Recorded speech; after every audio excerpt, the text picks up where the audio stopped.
Welcome today to the news portion of News and Views with the Mayor. I'm Harvey Persons, Mayor of Douglasville. I'm glad to be with you today. I want to share with you some exciting things that are going on in Douglasville as it relates to the economic growth, jobs, and what we have happening in Douglasville. We've had two very recent ribbon cuttings that I've been fortunate enough to attend. One was with a company called Mitchell Fabrication, which is truly an American success story in our community. Gentleman started out with one truck, checkbook, and he said he had $57. But from that, he's grown to over 30 employees. He's expanded his business. He's bought several acres, and he's continuing to grow and build these large drums that handle anywhere from 500 to 500,000 gallons of different fluids that he ships all over the world, right here in beautiful downtown Douglasville. We've also had a ribbon cutting for a company called Medline. And I don't know about you, but I didn't know a whole lot about Medline until recently. Medline was a company that had a business down off of South River Industrial Boulevard, which is within the city. They occupied 400,000 square feet of space in a warehouse and decided to expand their operation. They could have gone literally anywhere in the U.S. and they chose to stay right here in Douglasville. They went across the street. There was some vacant warehouse space there, little bit of space, a little over 600,000 square feet of space. They expanded. They put in a state-of-the-art manufacturing facility, and you ask, what is it? What was it? Believe it or not, it's adult diapers. Adult diapers, they're manufacturing all they can sell right here in Douglasville out of a 600,000 square foot manufacturing facility with a 400,000 square foot distribution center right across the parking lot from them. All of that's going on in Douglasville. These people are employing our residents, putting people back to work, and we're excited about what's going on with that. Also in Douglasville, right across from the City Hall, I don't know how many of you have been to downtown Douglasville lately or not, but we've got some exciting things going on there. We've got a new $14 million conference center going up that will seat approximately 500 people. We also have a parking garage attached to it that will park a little over 300 cars. It's exciting. You can actually see what's going on if you go to CITI TV's website, and they actually have a time lapse on there. We have a camera on top of City Hall that is constantly recording the progress of that. And you say, well, how much can you see? What kind of progress is that? Let me give you an idea. For 4 weeks, really we've already been through about a week of it. We've got 3 more weeks to go. For 5 consecutive days in a row, we'll have 10 trucks a day, 10 large tractor trailer trucks a day coming into downtown Douglasville. Think about that. That's right at 1 an hour, or really one about every 45 minutes. And they're unloading the precast walls for the parking deck as well as the steel that's going into the structure. It's exciting to watch. I encourage you, go on the website, take a look. That's CITI TV. You can actually see the time lapse, and it's fascinating to watch. Our CITI TV people have done an excellent job in putting this together.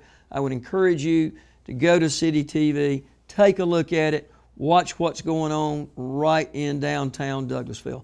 Like I said, we've got some exciting things going on, many other things that are happening. I'm limited with the amount of time, but I would encourage you to tune in or stay tuned, because coming up, we have Ms. Katherine Lawler, who's with the Atlanta Regional Commission, better known as ARC. She's come out today to visit with us and give us some very, very interesting information as it relates to transportation within the region, how it affects Douglasville, and your commute times. I know a lot of you out there commute back and forth to your jobs at different places in the region, and I encourage you, stay tuned in. Find out what's going on, get more information about what's called TIA, and that's the Transportation Investment Act that you're going to be voting on July the 31st. That's all I'm going to tell you. To find out more, I encourage you, stay tuned in, watch this very interesting interview with Ms. Lawler so that you can be more informed and be a better informed voter when it comes to July the 31st and when it makes that decision to decide whether or not you vote for a 1% increase in sales tax to improve transportation. But it's up to you. We encourage you to be better informed. That's what we're wanting to do to help you be better informed. So tune in as we interview Ms. Lawler and see what she has to say. Thank you. Have a great day, and I look forward to seeing you in a few minutes. But Mr. Greenberg and Dan have been very gracious already in their comments and thanking us in Douglasville and Douglas County and the state for being very receptive to them and helping them with this plant. But let me tell you, we're the ones that are very thankful for what you're doing and the facility that you've put here in place and the jobs that you're providing. So we very much thank you for coming to Douglas County and Douglasville and being a corporate citizen here and participating with us. We thank you very, very much. Thank you.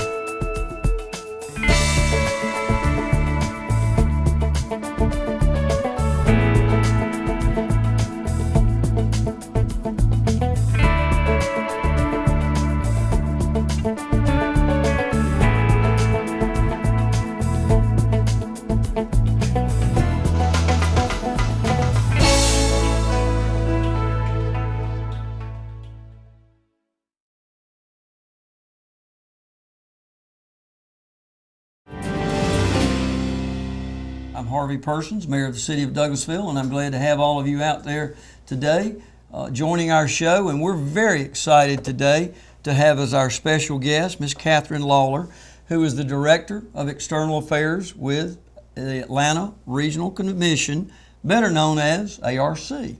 And Katherine, how long have you been with the Atlanta Regional Commission?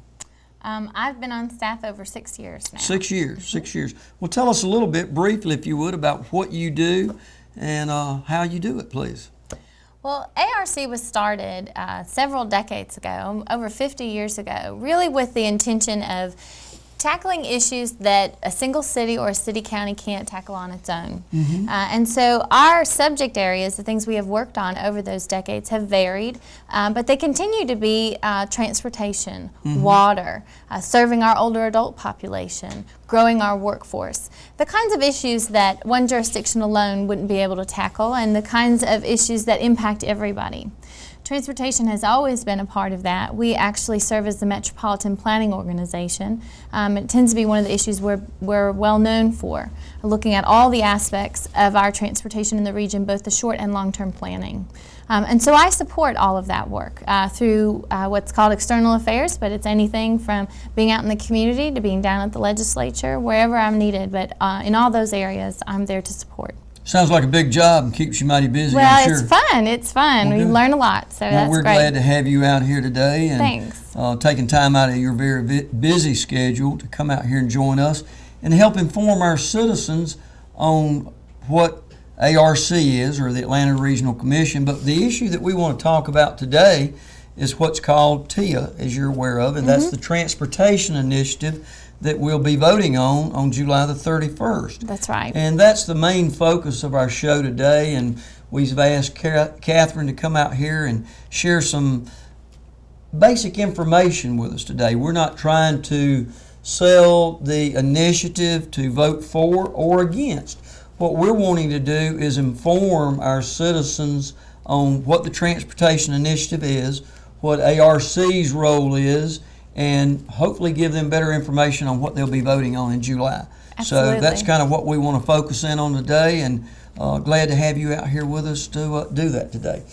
Tell me a little bit about you mentioned ARC and the region, and if you would develop for me a little bit about ARC, the region, and how transportation within the region and TIA and all fits together, if that's Sure. not too broad of a question or statement.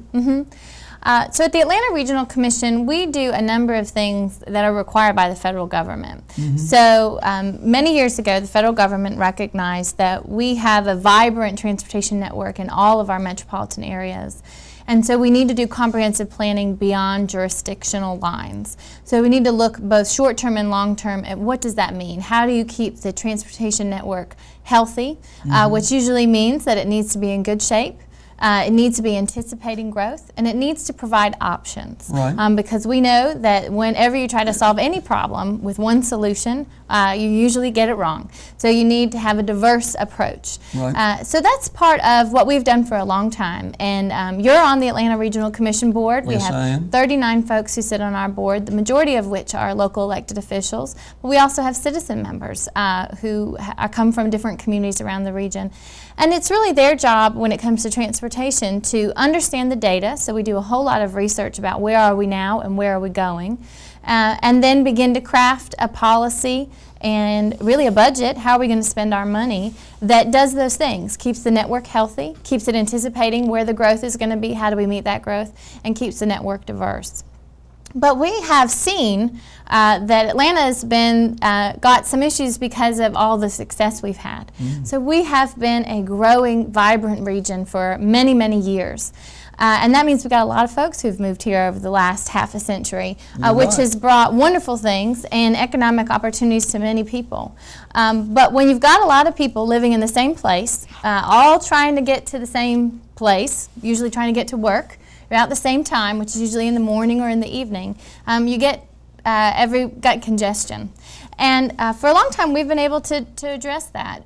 But it really has been clear that we need a different approach, because while we've had some success, nobody argues we've got a pretty significant traffic problem here in the Atlanta region, and it's really threatening our ability to keep growing, keep the economy strong. Well, how do we fix that?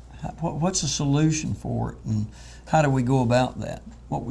What's ARC suggesting, and what's the initiative to try to solve some of those issues that we all, I think, readily accept is a problem? So how do we fix it? Well, the Atlanta Regional Commission and its member governments have really pursued a multi-pronged approach.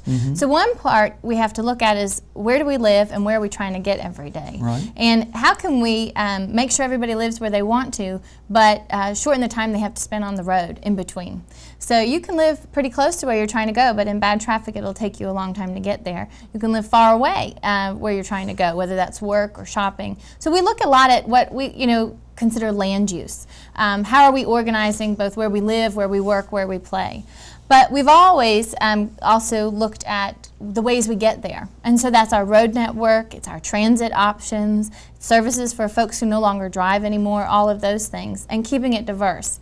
But we're running into a fundamental math problem. And the math problem is that in this country we have really funded the growth of our broad transportation network through a gas tax. And that worked really well when you had to buy a lot of tax to go a little distance.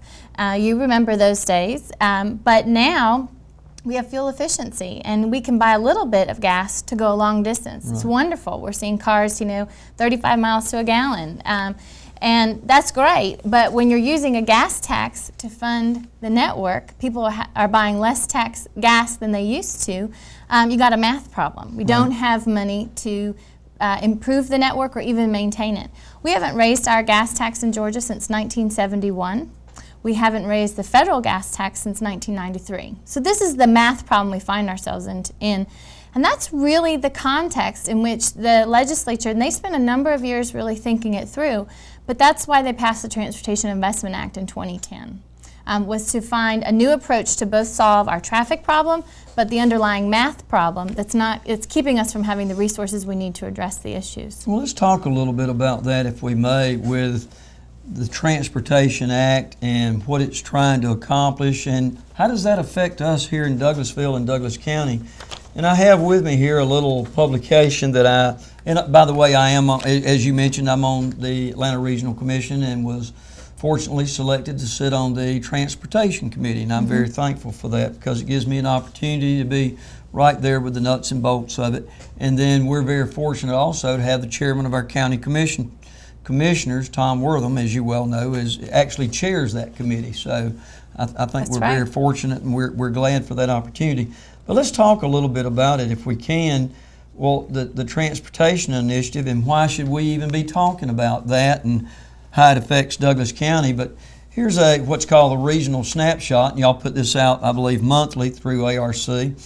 But let me just read something here. It says Table 1 summarizes the responses from the 20-county Atlanta region, and overall 24% of the region's commuters spend at least 45 minutes traveling from home each workday. Mm-hmm. And when you look at that, and I'm looking here at the 20 counties, I look at Douglas County, and 29.3% of our commuters that drive back and forth to work every day have a 45-minute commute. Mm-hmm. And then looking over here at this other page, it shows the number of hours on average that each commuter spends each year traveling to work.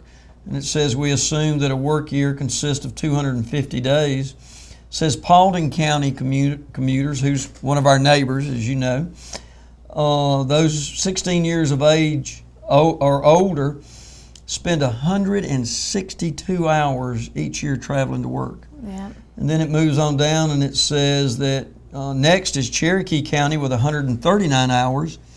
And then we have the dubious title of being tied with Henry County for 137 hours that each commuter spends on the road each year traveling back and forth to work every day.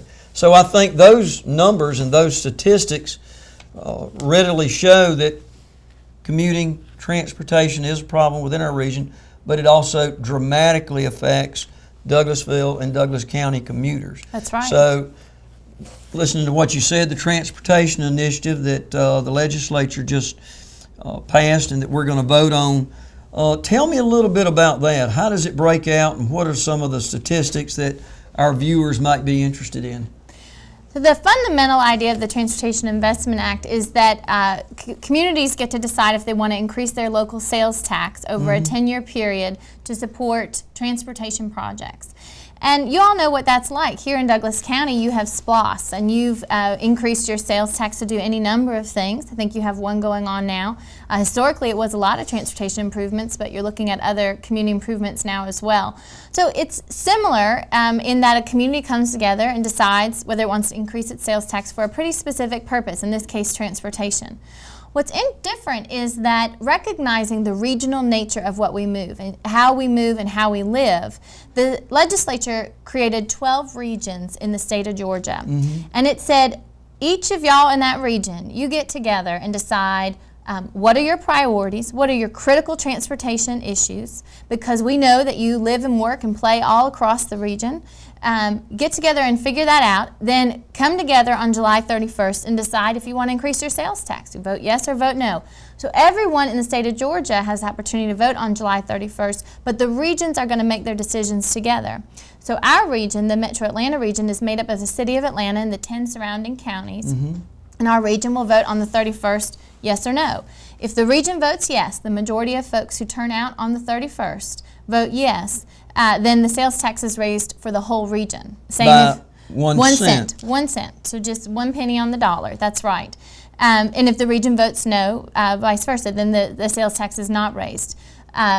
The interesting thing about that is that it's a 10-year tax, so it cannot go beyond 10 years. It's very explicit in the legislation, and if the community decides it wants to reconsider, if it wants to do it again, you still have to go to a vote of the people. Right. So just like a SPLOST, if you can do it once and you're done, you can decide to do it again, but the people come together and decide.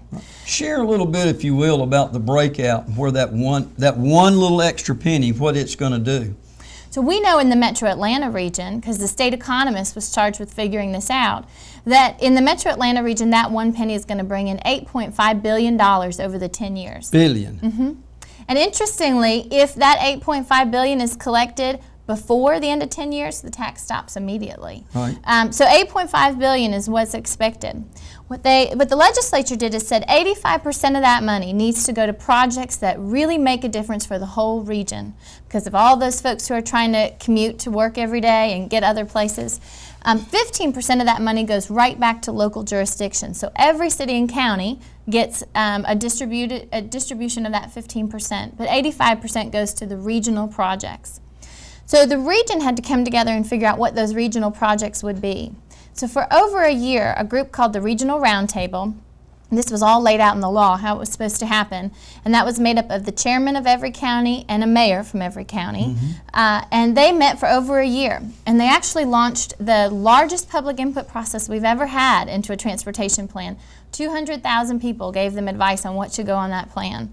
And they voted in October of 2011, and so we know what's exactly on that list. It's 157 projects, including both road improvements as well as options to get people off the road, supporting transit systems. Let me add one thing to that, if I may, also, so that our viewers know how that 1% breaks out, or that 15% allocation allotment. That's going to mean approximately a little over $700,000 a year for to Douglasville. Douglasville, just the city, and $1 million plus for the county. So there's a tremendous amount of that 15% that's coming back to Douglasville and Douglas County for us to have road improvements within our community. That's right. The city and the county are working together to develop a list to prioritize what those road improvements would be. Right. And also, we're working together, and we've already decided we're going to have 2 meetings jointly, city and county together, to get out there, have open forum meetings, so that we can also help inform the citizens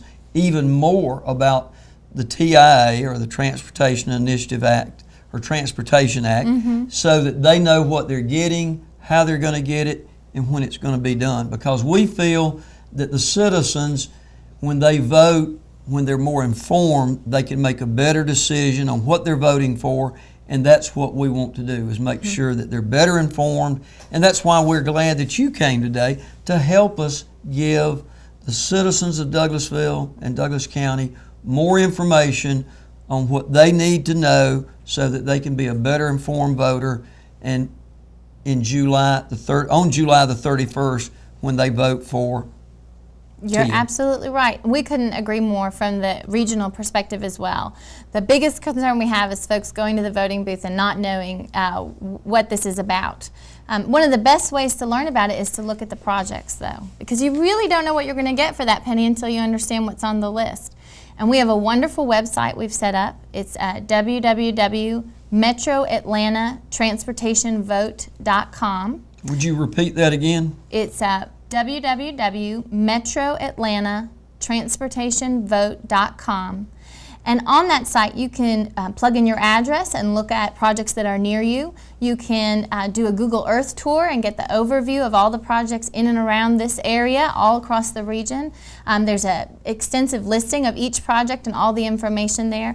So one of the most important things folks need to do, I always say it's 2 things. Make sure you mark July 31st on your calendar. If you're not going to be in town, make sure you vote early, because the worst thing you want to do is let somebody else make this decision for you. Right. But number 2, before you go, you got to know what's on this list and make sure that it's meaningful for you. And the best way to do that is to take a look at it and see how it relates to where you like to go, where you travel, and where you need to be every day. Great. Well, let me close by saying that it's very important that people be informed about this vote, know what they're voting for, know why they're voting, and that's what we want to do, make sure they're informed. We're going to work to get more information out to them, but from what I've been told, it will create over 200,000 more jobs for the region. It'll improve mobility, it'll improve air quality, and it'll be a tremendous economic boom for the region. And the thing that we need to stay focused on, and what we keep hearing so much coming from ARC, is that we truly are a part of the region. It has regional impact, but there's local relevance. That's right. So we've got to understand that we're a part of the region, but what goes on in the region affects us, and we're glad to have you with us today. Look forward to seeing you back at ARC, and thank you very, very much. You are for coming welcome. today. Thank you. Bye.